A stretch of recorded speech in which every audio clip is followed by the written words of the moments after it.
Basics की बात करें तो पिछले एपिसोड में हमने कहा था कि क्रिप्टो करेंसी एक वर्चुअल और डिजिटल करेंसी है और इसके सारे ट्रांजैक्शन एक पब्लिक लेजर पर रिकॉर्ड होते हैं और उस पब्लिक लेजर को कहा जाता है ब्लॉकचेन। शो का पहला सेगमेंट है, आइए समझते हैं, जिसमें आज हम समझेंगे कि ब्लॉकचेन क्या है। अब इसे काफी सिक्योर टेक्नोलॉजी माना जाता है। क्यों, वो आप समझ जाएंगे जब मैं यहां पर इसे एक्सप्लेन करूंगा। तो ब्लॉकचेन नाम में ही ब्लॉक है, यानी इसका जो डेटा है वो सेव होता है ब्लॉक्स में। अलग अलग ब्लॉक्स में आपके ट्रांजैक्शन या कोई भी जो डेटा है वो स्टोर होता है। और एक बात और ध्यान में रखें कि ब्लॉकचेन का इस्तेमाल सिर्फ क्रिप्टो करेंसी नहीं बल्कि और कई ऐसी इंडस्ट्रीज हैं जो करती हैं। तो अब ब्लॉक्स में आपका डेटा सेव हुआ, समझ लीजिए ट्रांजैक्शन है कोई, तो ये डेटा 1 है, ये डेटा 2 है, ये डेटा 3 है। अब हर जो डेटा स्टोर हो रहा है उसके अगेंस्ट एक हैश इशू होता है।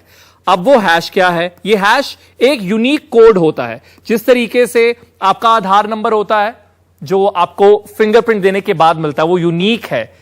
एक शख्स का आधार नंबर दूसरे आधार से बिल्कुल अलग होगा। ठीक उसी तरीके से हर यहां पे जो ब्लॉक है उसमें जो डेटा है उसके अगेंस्ट एक यूनिक हैश इशू किया जाता है। समझ लीजिए इसका हैश है 0011। लेकिन जब अगले ब्लॉक के डेटा के लिए हैश इशू होगा उसमें पिछले हैश का अंश भी होगा। जिस तरीके से 11 ये पिछले हैश से हमने लिया है, 22 ये सेकंड ब्लॉक का हैश है। अगले ब्लॉक पर जाए तो 2233। ये सिर्फ उदाहरण के तौर पर मैं ये चीजें यहां पे ड्रॉ कर रहा हूं। तो आप देख रहे हैं कि ये यहां जाता है, ये यहां जाता है, तो ये एक चेन बन जाती है। हर एक ब्लॉक दूसरे ब्लॉक पर निर्भर है, इसीलिए इसका नाम है ब्लॉकचेन। ब्लॉक्स हैं और चेन के जरिए लिंक्ड है। अब अगर कोई भी किसी ब्लॉक के साथ छेड़छाड़ करना चाहता है, समझ लीजिए मैं इसका हैश चेंज करने की कोशिश करता हूं, इसे 2 करने की कोशिश करता हूं, तो वो अगले जितने भी ब्लॉक्स हैं वो इनवैलिड हो जाएंगे। और ऐसे एक नहीं हजारों ब्लॉक्स होते हैं।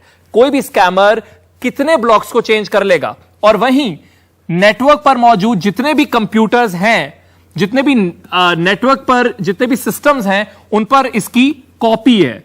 समझ लीजिए 10 या 100 जितने भी वो नेटवर्क पर कंप्यूटर्स हैं उन पर सब पर इसकी कॉपी है। तो फिर एक और लेयर आ जाती है कि कोई छेड़छाड़ इसके साथ कर ही नहीं सकता। तो ये टेक्नोलॉजी है ब्लॉकचेन, जिस पर क्रिप्टो करेंसी के ट्रांजैक्शंस जो है वो स्टोर होते हैं। जब कभी कभार हम किसी हाइस्ट की, डकैती की, किसी लूट की, किसी स्कैम की बात सुनते हैं कि अरे इस क्रिप्टो करेंसी के साथ स्कैम हो गया, तो अक्सर लोग सोचते हैं कि अरे ब्लॉकचेन तो सिक्योर हम कहते हैं, तो फिर उसके साथ स्कैम कैसे हो गया? तो उसमें ब्लॉकचेन के साथ स्कैम नहीं हुआ होता। स्कैम हुआ होता है प्लेटफॉर्म की वल्नरेबिलिटी के साथ, प्लेटफॉर्म के लूप होल्स के साथ।